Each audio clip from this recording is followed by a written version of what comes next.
ابن عباس رضی اللہ عنہ نے فرمایا کہ جب عمر رضی اللہ عنہ کا انتقال ہو گیا تو میں نے اس حدیث کا ذکر عائشہ رضی اللہ عنہا سے کیا۔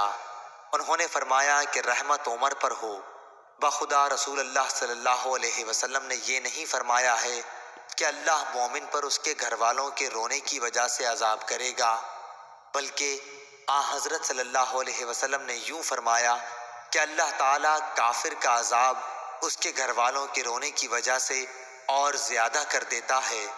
اس کے بعد کہنے لگیں کہ قرآن کی یہ آیت تم کو بس کرتی ہے کہ کوئی کسی کے گناہ کا ذمہ دار اور اس کا بوجھ اٹھانے والا نہیں۔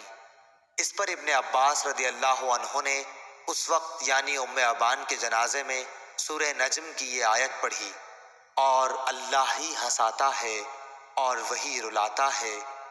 ابن ابی ملیکہ نے کہا کہ خدا کی قسم ابن عباس کی یہ تقریر سن کر ابن عمر رضی اللہ عنہ نے کچھ جواب نہیں دیا۔ صحیح بخاری حدیث نمبر 1288۔